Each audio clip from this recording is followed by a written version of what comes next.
Alors maintenant, j'aimerais faire un point un peu particulier, un focus sur la donnée mobile. Si vous avez suivi l'actualité un peu autour du RGPD, vous avez certainement constaté, on a beaucoup parlé d'acteurs du mobile et de la mise en conformité et de la spécificité de la donnée mobile.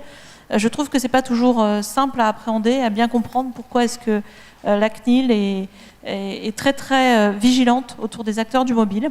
Donc je voudrais interviewer pour cela Nicolas Rieul de S4M.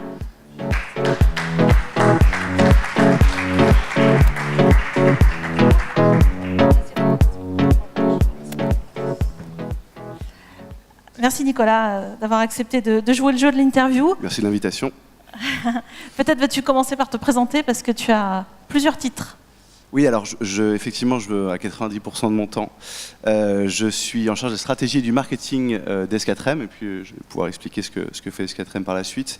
Et je suis aussi administrateur de la Mobile Marketing Association, et je suis en charge des affaires publiques, donc de ces sujets-là, et aussi, je suis aussi administrateur de l'IAB France, dans lequel je suis membre du bureau. Très bien, merci. Alors rentrons tout de suite dans le vif du sujet.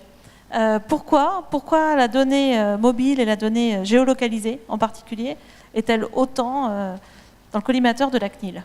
Alors, j'ai oublié de présenter S4M. Présente S4M, d'autant plus que S4M, c'est notre partenaire. Désolé. Donc oui, S4M, c'est une boîte de 160 personnes aujourd'hui. C'est une société française qui est spécialisée. C'est une plateforme publicitaire, display et audio spécialisée dans le drive to store, dans le shopper marketing. Pour vous donner deux exemples d'activation de communication qu'on peut faire pour deux typologies d'acteurs. Pour des acteurs comme Procter, Coca-Cola, par exemple, ou Bell, on va faire de la publicité auprès d'un reach de 53 millions de smartphones en France. Et puis on va pouvoir mesurer l'impact sur les ventes, et notamment grâce à un partenariat avec le groupe Casino sur de la data. On parle beaucoup de data aujourd'hui, sur la mesure des ventes et des ventes incrémentales en magasin.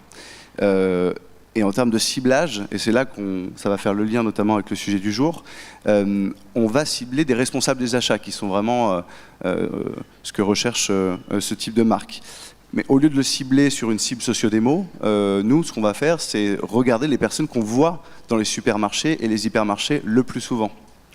Et donc, j'ai pas d'a priori sur quelle est ma cible. Je sais qui pousse le chariot.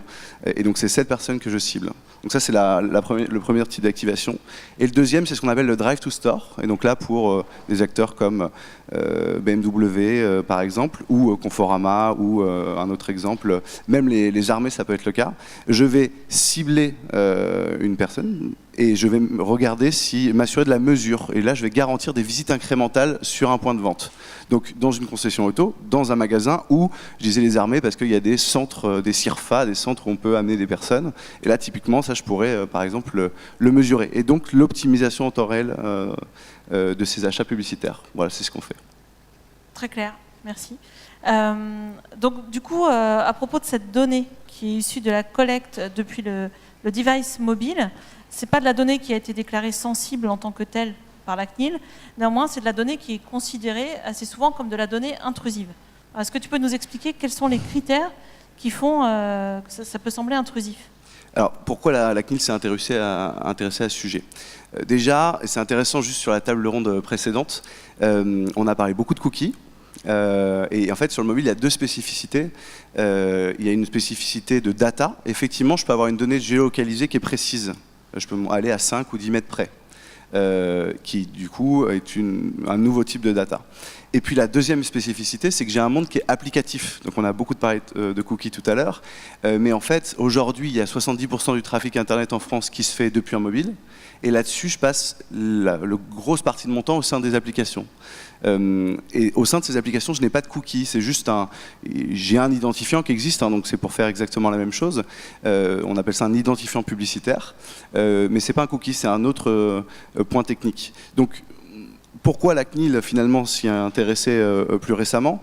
c'est que y a eu l'émergence des usages mobiles tout simplement, une grosse partie du trafic internet, et c'était un peu passé à la trappe jusqu'à présent. C'était pas dans le viseur, notamment parce que je pense qu'il n'y avait pas une maturité technique.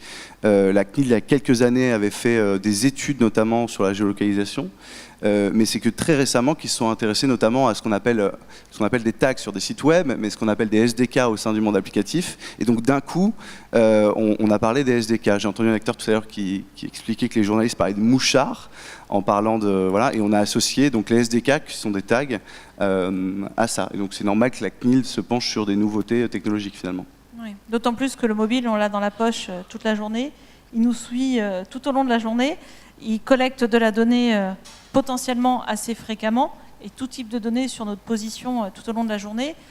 Et voilà, cette donnée-là est peut-être pas forcément pertinente à chaque fois pour faire du reciblage, enfin tout type de données, de savoir qu'on s'arrête prendre un verre après le bureau avant de rentrer chez soi, pas forcément pertinent. Pour aller refaire du ciblage publicitaire derrière, ça peut paraître un peu intrusif pour les gens. C'est collecté en permanence et du coup, forcément, ça lève des questions. Oui, alors c'est pas une donnée sensible en tant que telle, hein, juridiquement. Par contre, effectivement, on peut se poser des questions parce que il y a eu en fait, il y a 2 ans, et on peut se féliciter en tant que pays, la France. Voilà, on a une éclosion de start-up, notamment sur une nouvelle possibilité de technologie qui était, je vais pouvoir suivre des personnes en continu. Puisque quand vous téléchargez une application, on vous demande acceptez-vous de partager votre géolocalisation? Oui, non. Et puis aussi, on peut vous demander toujours ou seulement quand vous utilisez l'app. Ça veut dire que la possibilité technique de vous suivre en permanence est possible. Ça a ouvert un nouveau champ. C'est pour ça que la CNIL s'y est intéressée, puisque c'était effectivement nouveau. Et là, effectivement, et nous tous, on peut se poser la question, quand j'accepte toujours, à qui vont ces données? Parce que là, on parle pas de mon historique internet, qui est quelque chose que j'ai envie de protéger, même si effectivement j'ai rien à cacher, mais on a envie de le protéger. Là, je parle de l'intégralité de mes déplacements. Effectivement, et puis ça veut dire je peux aller dans une église, je peux aller, il y a plein d'endroits où j'ai pas envie qu'on le sache. Voilà. Et donc ça, la CNIL a considéré que potentiellement, mis entre de mauvaises mains, c'était très grave, parce que c'est vraiment voilà, suivre des personnes si on pouvait le nuire. Et puis c'était finalement, si je sais que je suis suivi, peut-être que ça atteint ma liberté d'aller et venir. Est-ce que je vais aller dans cet endroit-là si je sais que je suis suivi? Ou est-ce que je vais poser mon téléphone quelque part et puis après je vais y aller? Voilà. Et j'ai pas forcément quelque chose à me reprocher. C'est peut-être quelque chose que je veux garder secret dans ma vie. Voilà. On a le droit à son jardin. Donc c'est pour ça que la CNIL s'y est intéressée. Et il y a eu cette nouveauté technologique et 3 acteurs qui se sont lancés rien qu'en France, parce qu'on est un marché concurrentiel avec beaucoup d'ingénieurs sur ce sujet, et ça, il faut s'en féliciter. Et je pense que voilà, dans la tech, on est un marché où les choses vont très vite. La privacy, avant le RGPD, on voyait Facebook qui avait des amendes de 150 000 €. Donc autant dire que c'était des autorisations de faire ce qu'on veut. Donc c'était pas un sujet important pour les acteurs de la tech, il faut le dire, et c'est pour ça que les gens n'étaient pas prêts. Et d'un coup, la CNIL a bien voulu dire que ça, il fallait s'assurer d'un consentement préalable, et ça allait, parce que c'était particulièrement potentiellement intrusif, et ils ont voulu marquer le coup en faisant des contrôles sur cette activité particulière. Oui. D'ailleurs, nous on a plein de clients ou d'annonceurs avec qui on échange, à qui ça fait un peu peur, parce qu'ils n'ont pas forcément la connaissance des moyens à mettre en œuvre pour s'assurer de la conformité de la donnée mobile. Et quelquefois, on a tendance à nous dire, vous savez quoi, pour l'instant, la donnée mobile, je vais mettre un peu en stand-by, hein. On va laisser tomber, on va attendre que tout ça se mette en conformité, on en reparle dans quelques mois.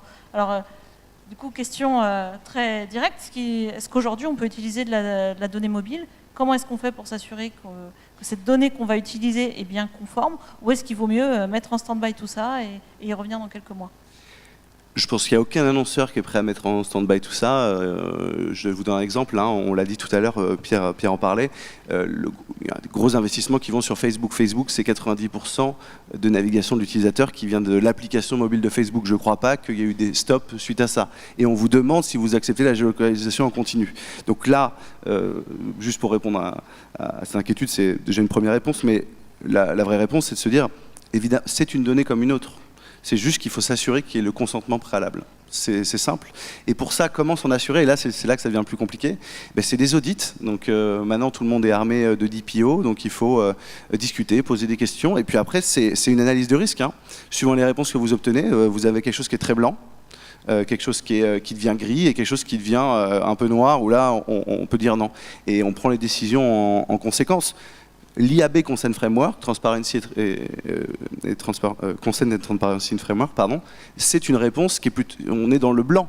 C'est-à-dire qu'ici, je peux prouver qu'à telle heure et tel jour, cet utilisateur m'a donné son consentement. Donc on est quelque chose qui est hyper rassurant, ça donne de la confiance aux annonceurs. Donc ça, c'est déjà une belle marque de confiance. Ensuite, et c'est là notamment ce que la CNIL a appliqué, c'est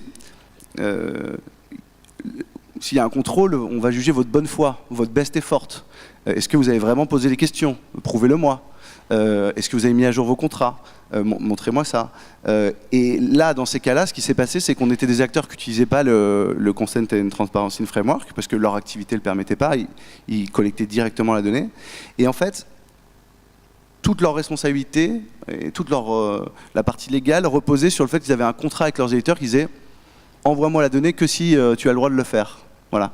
Sauf qu'ils étaient beaucoup trop proches en termes de best effort. En une matinée, en regardant 20 applications, ils auraient pu prouver qu'il n'y avait pas de consentement en fait. Vous voyez?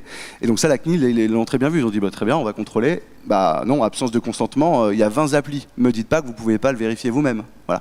Et ça, et là je dois le dire, je trouve que iProspect fait vraiment partie des agences qui sont le plus à la pointe sur ces sujets-là, parce qu'on a eu Guillaume est là, on a eu pas mal de discussions ensemble et régulièrement. Donc voilà, on a au moins un email chaque mois ou tous les 2 mois pour savoir si on a mis à jour nos conditions, s'il y a des nouveautés technologiques.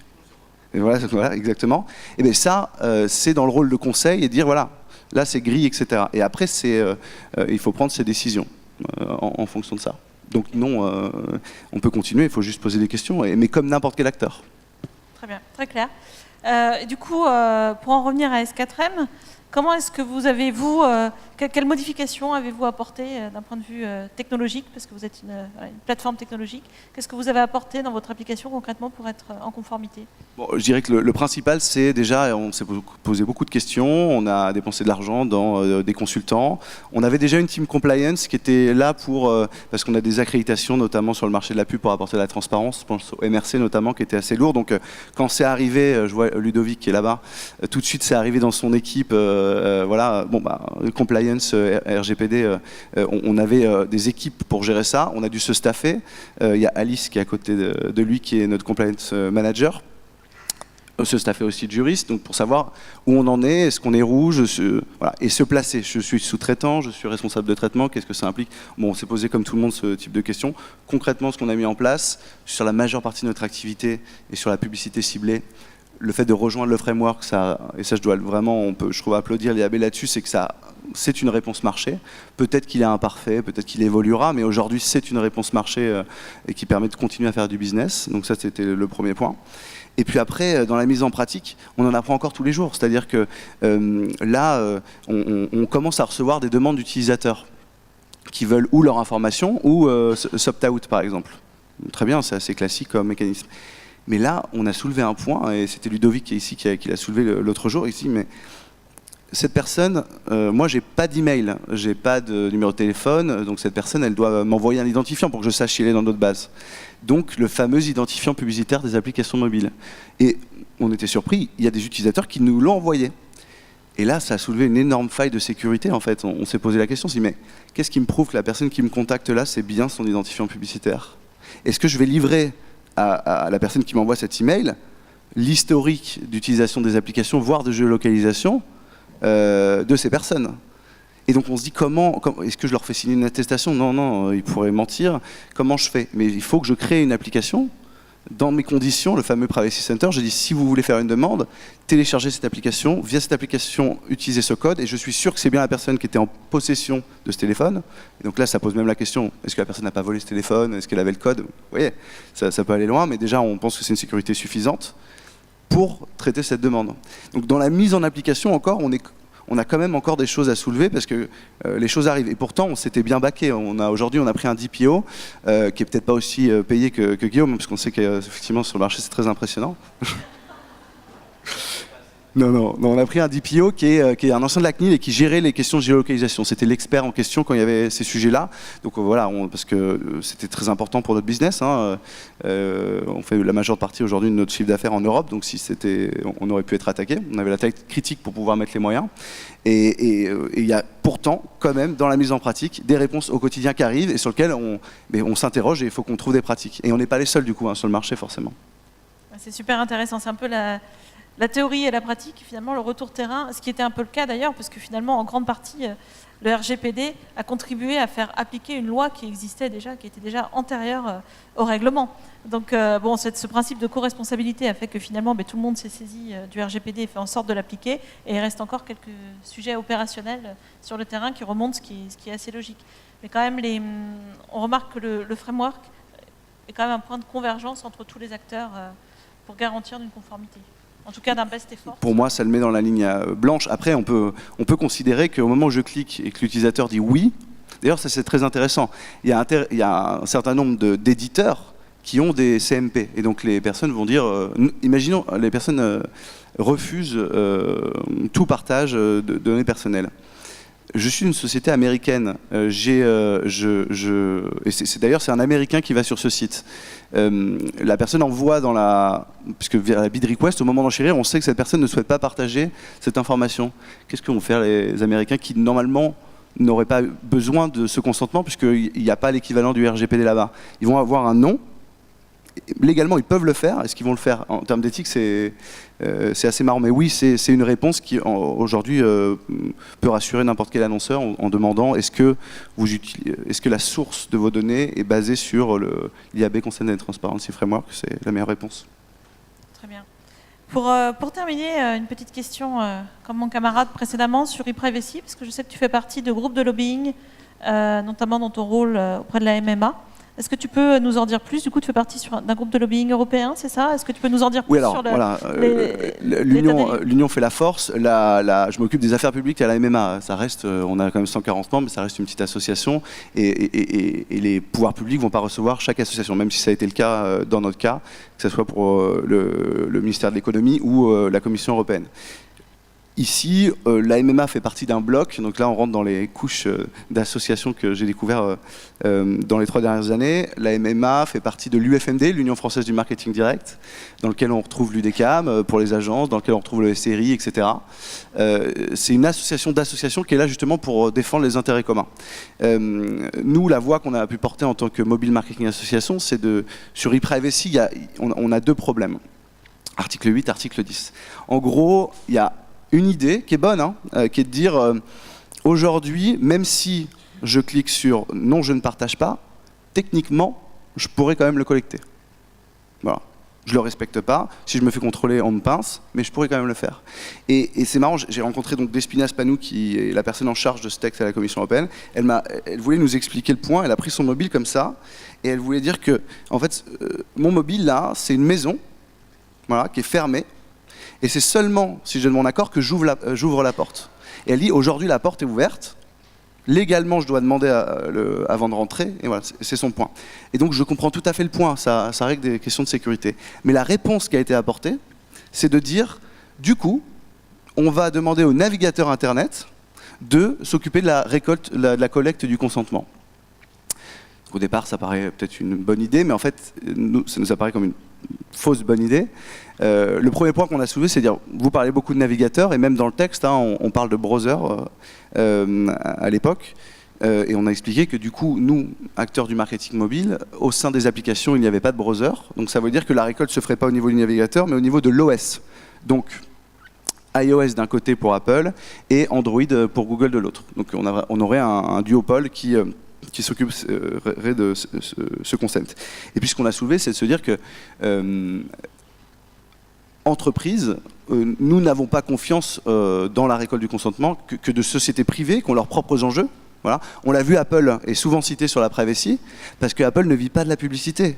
Donc ils ont pris cette voie. Et puis ça peut embêter et ça les aide à taper finalement sur d'autres acteurs. Voilà, on a vu Criteo qui chutait en bourse, etc. suite à ITP par exemple.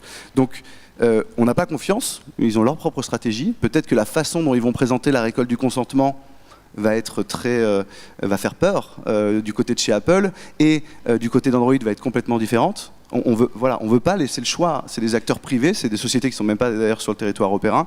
Et ça, donc, on pense que c'est une fausse bonne idée. Ça, c'est le premier point, et je pense que ça a été entendu. Et le deuxième point, c'est le cookie wall. Et là, c'est un grand débat entre c'est le financement ces financements des médias. Aujourd'hui, les médias sont financés à grande partie par la publicité, tout simplement.